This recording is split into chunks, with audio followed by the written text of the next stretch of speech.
Ouzbek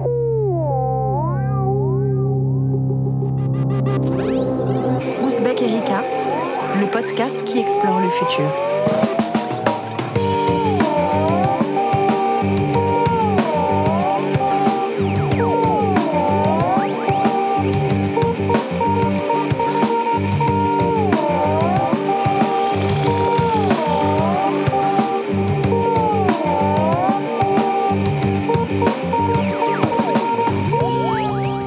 Salut les turfos et bienvenue dans cette nouvelle émission de la rédaction d'Ouzbek Erika consacrée au futur dans la culture, que l'on a intelligemment baptisé Culturfu parce qu'on est très très malin. Chacun des journalistes autour de la table va vous présenter une œuvre et son intérêt par rapport à ce qui nous obsède toutes et tous par ici, le futur et ses représentations. Et il faut dire que ces derniers mois, les œuvres, populaires ou pas, qui font de l'anticipation le cœur de leurs propos, ne manquent pas. Le choix a été difficile donc, mais on a fini par trancher. Alors je vais pas m'éterniser pour laisser la parole à mes petits camarades autour de moi, que je vais tout de suite vous présenter dans la joie. Il y a Romane Munier qui d'habitude est derrière la régie ou derrière son ordi à faire les fantastiques vidéos que vous pouvez voir sur Facebook et YouTube. Salut Romane. Salut Guillaume. Et re-bienvenue parmi nous. Et puis il y a les essentiels et les habitués. Annabelle Laurent de la rédaction d'Ouzbek. Salut Annabelle. Salut Guillaume. Et Vincent Louquez, mon choubidou insoumis. Salut Vincent. Coucou mon petit Wistiti d'amour. Oh, c'est génial de commencer une émission comme ça. Allez, bim. On va enchaîner sur ces mots doux avec Romane tout de suite. On va partir dans l'espace avec toi, dans l'espace infini, dans l'espace sombre, puisque tu veux nous parler d'une série qui s'intitule Lost in Space. Another planet, another colony, another chance. Impact detected. Brace for impact. Brace for... Danger, Will Robinson. Oh là là, Danger. Qu'est-ce que c'est que ce truc, Romane? Alors ça, c'est la voix d'un petit robot dont je vais parler un peu plus tard. D'accord. D'abord, je vais te parler donc de Lost in Space, perdu dans l'espace en français. Donc c'est un space opéra qui est totalement dépoussiéré par Netflix. Donc je m'explique. À l'origine, c'est une série du même nom qui est sortie dans les années 60 et que personne ou presque en France n'a regardé alors que ça fait un tabac aux États-Unis.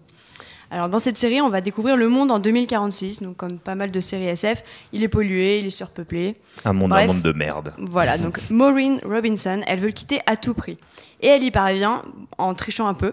Maureen Robinson, pardon, je t'interromps, mais Robinson, exploration, voilà, tout ça, c'est super. Très bien, merci Guillaume. Désolé. Du coup, Maureen Robinson veut quitter à tout prix ce monde-là et elle part avec toute sa petite famille en embarquant dans un vaisseau qui s'appelle le Jupiter 2, direction donc un monde meilleur. Sauf que, évidemment, comme dans toute grande aventure de science-fiction, le vaisseau n'arrive pas sur la bonne planète. Ah. Et évidemment, Oh no. c'est une planète qui n'a plus que quelques mois devant elle. Ah, en plus, oh là. Donc, la série, je trouve que c'est une aventure qui est assez ambitieuse. Déjà, visuellement, c'est très beau à voir. Et les Robinson forment vraiment une famille moderne, avec des femmes qui sont fortes, un jeune garçon qui crève l'écran, qui s'appelle Will. Et contrairement à la version des années 60, le vilain Dr. Smith, il n'est pas joué par un homme, mais par une femme. D'accord. Et la vraie bonne idée, c'est ce robot. Donc on entend à la fin de la bande-annonce. Danger. Ce robot, c'est une nouvelle espèce qui est rencontrée sur cette nouvelle planète. Et il nous questionne tout le long de la série sur leur conscience du bien et du mal, en fait sur leur conscience tout court. La conscience du robot, quoi. Voilà. Qui a vu cette série autour de la table, à part moi? Personne d'autre, hein, pas par Romane et moi. On a honte. Ça donne envie en tout cas déjà. J'ai envie de voir le J'ai bien début. vendu Ouais. Lost in Space. Ah, c'est sûr. Enfin, toi, Romane, t'as apprécié enfin, si t'en parles, je suppose, parce que t'as apprécié la chose. Moi, j'ai passé un bon moment en la regardant. Après, j'ai eu vraiment l'impression de voir une version SF de The Hundred. Donc, The Hundred, c'est une série post-apocalyptique qui a été produite par CBS. Oui, non, je trouve que c'est une série qui est assez intéressante et surtout avec le joli twist à la fin au dernier épisode. Ne dis rien, no spoil. On a dit, ah oui, d'ailleurs, je le répète pour nos auditrices et auditeurs, on ne spoile pas les œuvres dont on vous parle autour de cette table. Alors, j'enchaîne parce que moi j'ai vu la série. Effectivement, c'est un bon divertissement familial, ce que Netflix n'a pas plus fait, enfin, en termes de science-fiction depuis un certain temps, je trouve. Les épisodes sont parfois un peu longs, les personnages sont parfois un peu cons. Enfin, dans leurs actions, on se dit, le vaisseau. Enfin bon, il y a plein de trucs un peu peu étrange dans les réactions des uns et des autres, mais ça fonctionne bien, quoi. On aime bien les petites familles à l'américaine qui se retrouvent dans des endroits qu'ils doivent explorer, la dynamique. Avec un ancien papa soldat américain. Voilà, le papa soldat, la maman scientifique. C'est plutôt, c'est un peu kitsch, c'est ce que tu disais. Ouais, mais j'aime. À chaque fois, on a l'impression qu'ils vont enfin mourir, et puis en fait non. on a dit no spoil. On a dit no spoil. Ouais, c'est un peu comme n'importe quelle autre série, mais là c'est vrai que c'est un peu exacerbé. Ouais, on a l'impression que c'est assez gentil. C'est gentil, voilà. C'est gentil, mais c'est un divertissement que tu peux voir avec toute ta petite famille et qui peut même introduire de la science-fiction, la SF, qui est pas de la SF hard. Hein, c'est assez voilà. Tu peux même regarder ça avec tes enfants si t'en as, ou avec tes neveux. Enfin, c'est une bonne introduction, je trouve. D'autant qu'en plus visuellement, c'est comme tu le disais, c'est magnifique. Les vaisseaux sont super, les combinaisons, les petits véhicules pour traverser la forêt et tout. Et juste petit délire de geek, les 3 premiers épisodes sont réalisés par Neil Marshall, qui est un super réal qui avait fait The Descent, notamment, un film d'exploration horrifique, d'exploration de cave en l'occurrence, et tous les épisodes de Game of Thrones dont on se souvient, avec les grosses batailles et tout, c'est un mec qui maîtrise pas mal. Tous les épisodes 9. Voilà, à peu près tous les épisodes 9 de Game of Thrones, là où ça saigne. Les épisodes spoil, quoi. La bataille sur l'eau, là. Je n'ai plus le nom en tête. Honte à moi. Bref, donc les 3 premiers épisodes sont super maîtrisés. Après, il y a des moments où ça se tasse un peu, mais bon, à regarder, si vous n'avez rien d'autre à faire, par exemple, vous pourriez jouer à des jeux vidéo, par exemple. Et je crois que c'est ce que tu as fait, Vincent. Pour une fois, on parle jeux vidéo. C'est exactement ça. Je ne sais pas comment tu as eu cette information, mais je vais parler de jeux vidéo. Incroyable. Voilà. Je crois que j'ai lu un papier sur Ouzbek Erika. Mais ça doit être lié à ça. Je vais vous parler d'un jeu de gestion qui vous propose de fonder une colonie, la première colonie spatiale de l'humanité. Parce que depuis quelques semaines, figurez-vous, je tente de survivre sur Mars. Wow. Et figurez-vous que ce n'est pas de la tarte. We know it's not going to be easy, but achieving dreams never is. In such an unforgiving environment, the challenges will be many. But if humanity is to survive, we need to succeed. Voilà, it's not going to be easy, dit la bande-annonce du jeu, et figurez-vous que c'est pas easy du tout de survivre sur Mars. Le jeu s'appelle donc Surviving Mars, qui est édité par Paradox Interactive et développé par Aemimon Games. Je crois que tu connais, Guillaume, c'est une boîte de développeurs qui fait aussi la suite de jeux de gestion Tropico. Ah oui, je connaissais pas le nom, mais Tropico, voilà. C'est très drôle. C'est développeurs bulgares qui ont développé ça. Donc, on reste dans la thématique du jeu de gestion, mais on part cette fois donc sur Mars pour essayer de la rendre habitable et habitée pour sauver l'humanité d'une mort certaine qui l'attend sur la planète Terre si jamais on ne quitte pas la Terre. Voilà. Donc, c'est un message très muskien, je ne sais pas si on peut dire l'adjectif muskien. On croirait entendre vraiment Elon Musk. Et juste pour celles et ceux qui ne savent pas ce que c'est que les jeux de gestion, on peut rapidement juste dire en quoi oui, alors donc après je vais vous expliquer un petit peu le déroulé, mais c'est vraiment l'idée de exploiter correctement les ressources d'un milieu pour construire ensuite une ville et gérer de façon logique toutes les ressources, produire des déchets. En fait, t'es un peu Dieu, quoi. Tu vois le truc en hauteur, voilà, et tu gères. Tu vois du dessus du jeu, un peu comme SimCity, ce genre de jeu peut-être un peu plus connu. Je vois. Voilà. Je sais que tu vois très bien de toute façon, parce que tu as un petit peu joué aussi, tu nous diras ce que tu en as pensé. Ouais. Mais, pour vous expliquer un peu plus en détail le jeu, ce qui est assez attrayant, qui marque assez dès le début, c'est que c'est très réaliste. On a vraiment l'impression d'être dans le fantasme d'Elon Musk des années 2030 et de voir tout de suite arriver dans le meilleur des mondes possibles comment l'homme pourrait arriver sur Mars. On commence dans l'espace, en fait, on arrive on choisit le site d'atterrissage sur lequel on va aller et on choisit son sponsor. Donc on peut soit être sponsorisé par la NASA et les Américains et leurs gros sabots, soit par l'Europe, soit par la Chine, et soit par des acteurs privés. Donc il y a SpaceX par exemple. Donc, tout est fait pour rendre ça similaire à la réalité.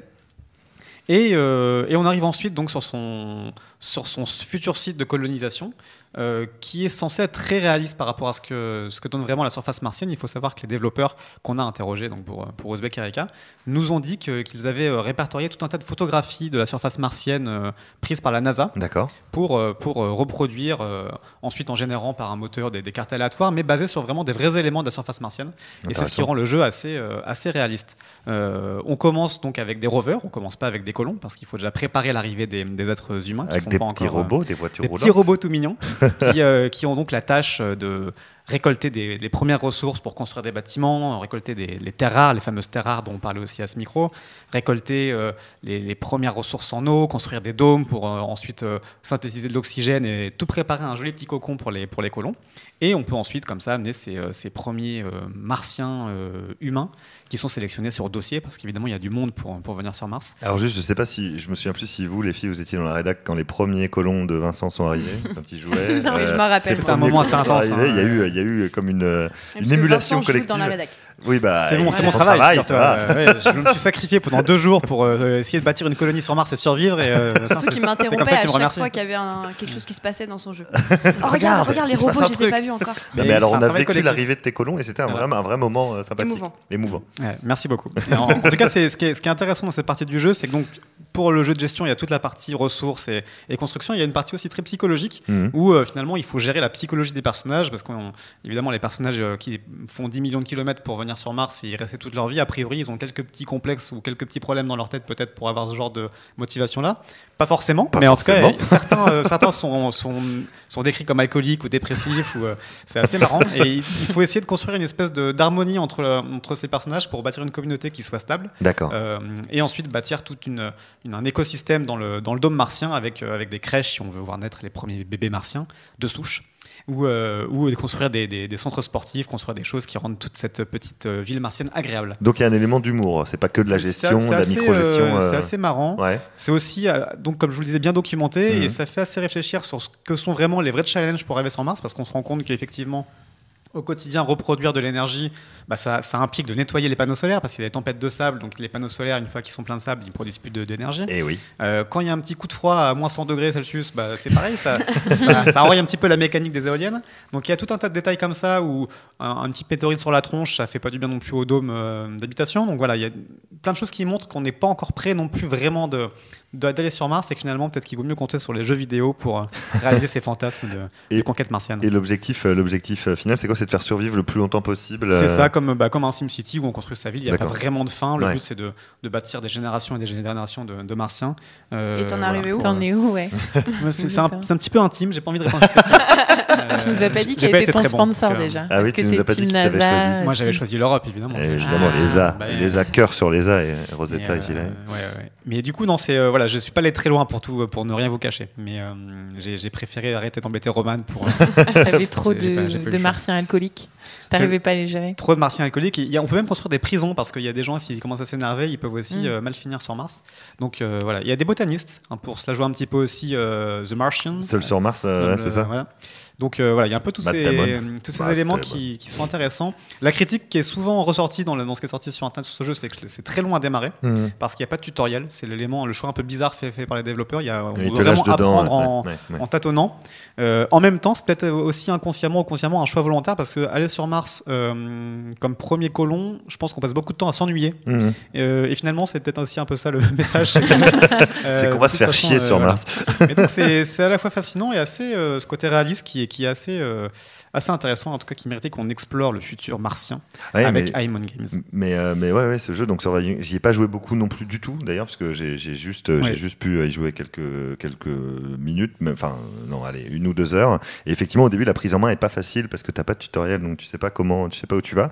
Mais ça reste plus simple qu'un autre jeu qui s'appelle Kerbal Space Program, qui est un truc vraiment de uber geek de la conquête spatiale, parce que tu calcules tes trajectoires, t'es obligé de. Enfin bon, c'est très complexe. Là, c'est quand même beaucoup plus accessible. Il y a quand même des menus, on te décrit ce qu'il faut faire pour que tes colons se sentent bien, etc. Oui, une partie pédago d'ailleurs dans les menus. Tu peux aller dans l'encyclopédie, avoir des ressources expliquer comment fonctionne tel ou tel mécanisme énergétique, telle ou telle ressource. Donc tu apprends des choses et toi, avec ta petite expertise, pour ne pas dire ton expertise immense d'un certain nombre de ces sujets-là, ça te paraît relativement crédible quand même. C'est relativement crédible au début. Ouais. Évidemment, plus le temps passe, plus on s'éloigne de la crédibilité parce que les technologies se développent et on doit développer des espèces de rayons laser pour détruire les astéroïdes. C'est là qu'on voit que finalement, pour réussir à coloniser Mars, il faut passer dans le domaine de la science-fiction. Dans la vraie science, on ne peut pas encore coloniser Mars. Et puis le jeu n'explique pas non plus comment est-ce qu'on fait pour tomber enceinte avec une moindre gravité, comment est-ce qu'on fait pour gérer les rayons cosmiques qui arrivent sur Mars puisqu'il n'y a pas de protection, comment dire, d'atmosphère, de magnétosphère. De magnétosphère, pardon. Donc je cherchais. Donc voilà, il y a quand même pas mal de choses qui sont qui sont facilitées par rapport à la vraie vie, mais voilà, faut le prendre comme un jeu, mais c'est intéressant et ça montre un petit peu tout ce qui nous reste à accomplir comme défi technologique avant d'arriver sur Mars. Donc ça s'appelle Surviving Mars, c'est disponible sur PC et Mac, si mes PC, souvenirs sont Mac, vrais. Linux Ouais, et PlayStation Linux, et Xbox, donc D'accord. un peu partout. Et pour 40 €, ce qui est moins cher qu'un voyage en SpaceX. Finalement, et on revient en plus. Et en plus, on peut en revenir. Voilà. Voilà, la promotion est bien faite. On va quitter l'espace. On était bien dans l'espace là, avec Lost in Space et Surviving Mars. On va revenir sur le plancher des vaches avec un Pas plancher. trop non plus. Pas trop non plus, non, pas le vrai plancher. Oui, Un plancher heureusement. un peu compliqué, un peu complexe et un peu violent, si j'ai bien compris.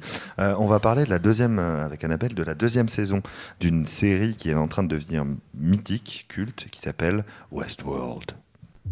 Have you ever questioned the nature of your reality? Do you ever wonder about your actions?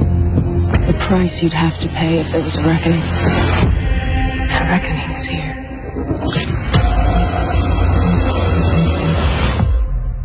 You're in my dream. What? Rien que la You're in belle- my dream. Oh mon Dieu. Pardon, j'ai pas vu le premier épisode, je suis tout excité. Annabelle, Donc, comment vous aurez reconnu la vas-tu voix de Dolores, Dolores. la co-girl de Westworld. Donc Westworld, qu'est-ce que c'est? Petit récapitulatif tout de même. Oui, c'est important. C'est donc un parc d'attractions où l'on vient quand on a un petit peu d'argent. Beaucoup d'argent même. Beaucoup d'argent. Revivre la conquête de l'Ouest dans un décor de western. Donc le parc est peuplé d'androïdes humanoïdes qui sont à la merci des visiteurs.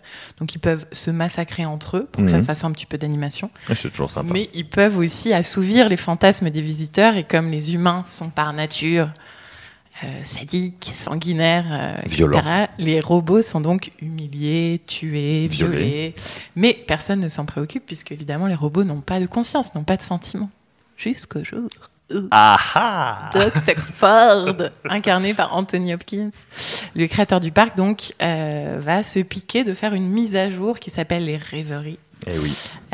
Et c'est donc pour instiller un peu de subtilité émotionnelle supplémentaire à ces robots. Donc les robots vont être capables d'avoir des souvenirs et c'est l'émergence d'une conscience et ça va se propager dans le parc comme un virus. D'accord. Donc ça c'était la saison 1 qui partait sur... ça vrille complètement à la fin, hein, tout le monde s'en souvient, je ne spoil pas trop. Forcément des robots qui prennent conscience du fait Voilà. qu'ils se fassent tabasser toute la journée, c'est pas... C'est ça. Au bout de 35 ans, ils en ont marre. Voilà. Ils en ont un Très petit peu marre. joyeux. 35 ans, c'est bien pour se faire violer et tabasser, mais maintenant ça suffit. Donc Westworld, donc c'est la série de Jonathan Nolan et Lisa Joy. Jonathan étant le frère de Christopher et Jonathan et Lisa étant en couple par ailleurs. D'accord. Interesting. Donc la série a été diffusée en octobre 2016. Moi, ça me paraît pas si loin, mais en fait, ça fait quand même 1 an et demi qu'on attendait cette saison 2. Exact. Donc j'ai dû quand même regarder beaucoup de récaps pour Parce que me c'est lancer dense, dans hein, la c'est 2. C'est dense, très ouais, dense. Puisque c'est Christopher Nolan, c'est donc Jonathan, Jonathan pardon. Nolan. Mais bon, comme son frère, en fait, ils sont fans de trames qui s'entremêlent et de temporalités différentes. Donc, ça a été une joie le Festival des théories sur la saison 1 et c'est déjà reparti sur la saison 2. Dès le premier épisode. Dès le premier épisode, c'est la folie. J'ai halluciné sur ce que les gens concluent. D'ailleurs, j'avais pas du tout analysé ça comme ça. Ouais, voilà. Donc sur la saison 2, je vais pas trop spoiler évidemment, mais on était tous d'accord tout à l'heure pour dire que c'est donc super morbide. C'est un cimetière géant en fait. Le Westworld se transforme en cimetière géant, il y a des cadavres partout. Ça, c'est lié à la fin du 1. De la saison 1, ouais. Mais avec déjà des premières graines qui s'annoncent prometteuses pour à nouveau nous mettre le cerveau en 12. Voilà. J'ai trouvé des intrigues amoureuses, franchement, pas très convaincante. On retrouve les couples de robots, c'est un peu cheap, je trouve. Ouais. Le personnage de Maeve, qui est donc la tenancière du bordel, est toujours aussi géniale. Elle est tellement bien. Voilà. T'es contente de retrouver cet univers J'étais glauque et contente, sombre et où oui. les gens s'entretuent. J'avais noté que ce qui nous intéresse dans cette série, évidemment, c'est qu'elle répond à toutes les questions qu'on se pose à peu près tous les jours sur Spec Erika. Mais même, dès qu'on s'intéresse à l'intelligence artificielle, puisque la question centrale, c'est qu'est-ce que la conscience ? À partir du moment où on apprend à des machines à créer, que ce soit des morceaux de musique, des tableaux, etc., ou à raisonner par elles-mêmes, qu'est-ce qui va nous différencier ? Qu'est-ce qui fait qu'on est humain ?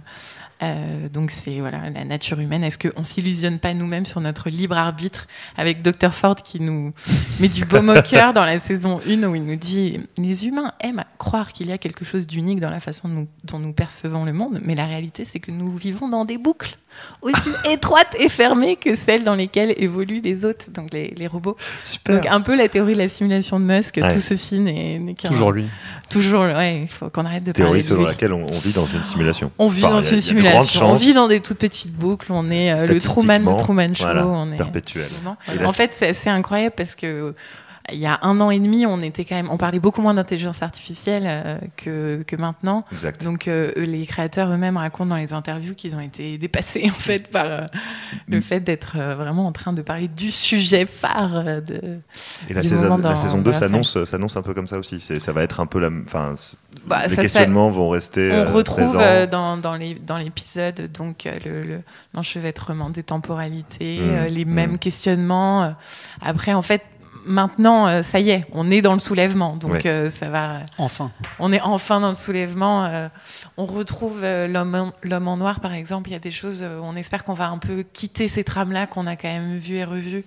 Alors il y a une théorie de fans qui parle de sur l'homme noir, qui va très très loin. Mais j'ai vu passer ça. Ouais. C'est vrai qu'on a besoin d'un peu de renouveau. C'est pas exactement du spoil, donc mais bon, on va pas rentrer trop dans les détails. On a besoin de renouveau sur certaines choses.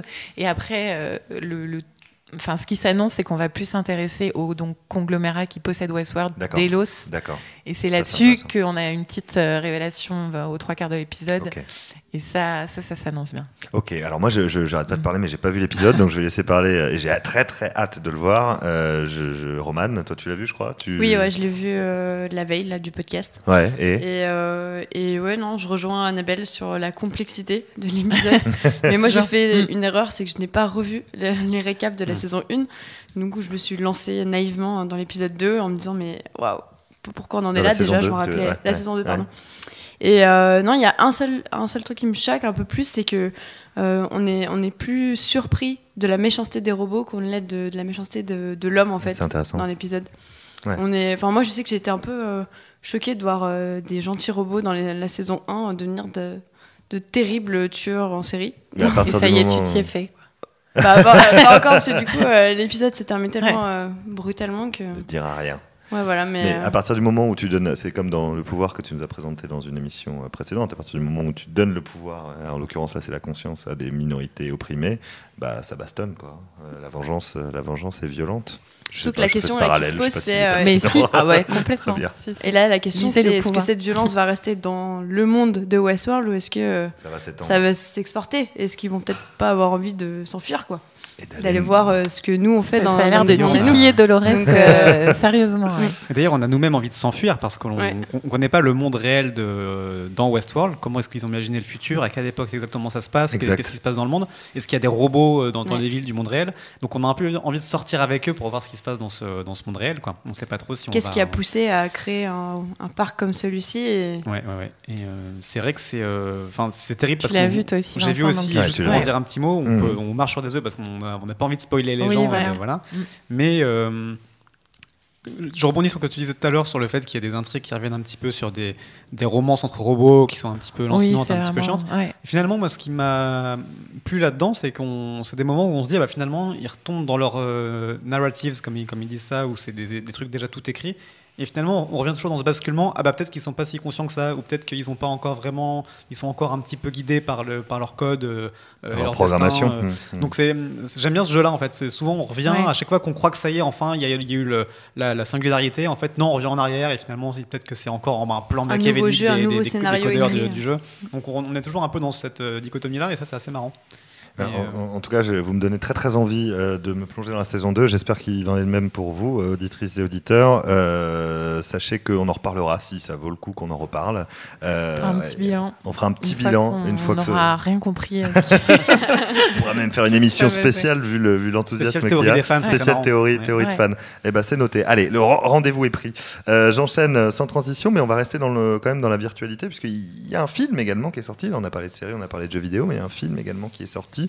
Un film, à mon sens, relativement important autour de ces sujets-là. Là, on plonge dans la réalité virtuelle, et ce film s'appelle Ready Player One.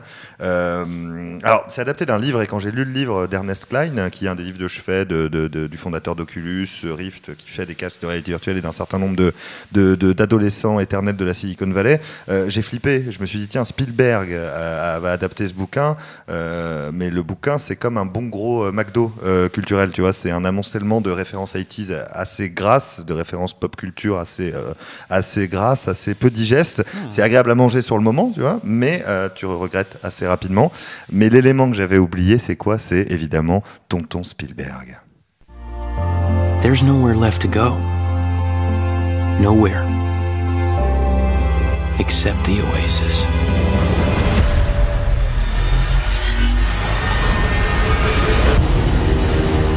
A whole virtual universe.